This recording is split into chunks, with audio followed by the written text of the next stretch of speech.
Un infidèle. Il pouvait prendre toutes les femmes qu'il voulait. Mais il a été frappé. David n'a pas été frappé par la beauté d'Abigail. Parce que la Bible dit qu'elle était belle. Mais, vous savez, il y a une chose. Quand la Bible précise quelque chose, c'est que ce n'est pas à peu près.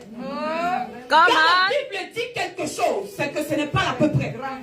Combien de femmes dans la Bible on dit qu'elles étaient belles?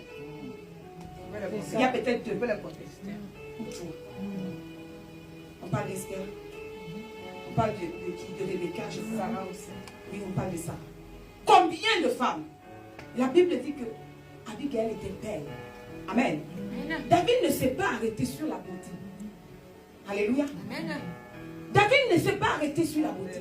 David n'a pas regardé la beauté physique, mais il a regardé la beauté qu'il y avait à l'intérieur. Alléluia. David a compris que mais si j'ai cette femme à mes côtés, je suis capable de devenir un grand roi. Si j'ai cette femme à mes côtés, elle aura la capacité de me donner les conseils. Elle aura la capacité de me dire ce que tu fais, ce n'est pas bien. Alléluia.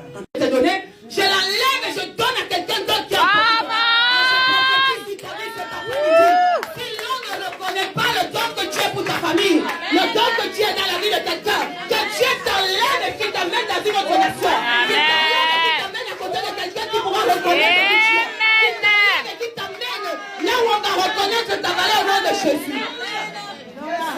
C'est à cause de ta beauté. Lorsque tu donnes 2 enfants, tu as grossi. Tu as pris du poids. Moi, je ne te connais pas comme ça. Regarde comment tu es devenu moche. Amen.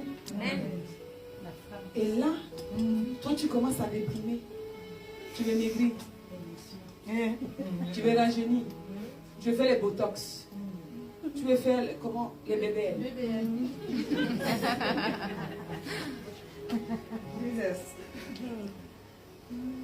Pourquoi? Pour plaire à un homme. J'ai envie de te dire, mélange beauté et intelligence. Amen. Les deux. Même si tu as grossi, il va dire que malgré qu'elle a grossi, il y a quelque chose là-dedans.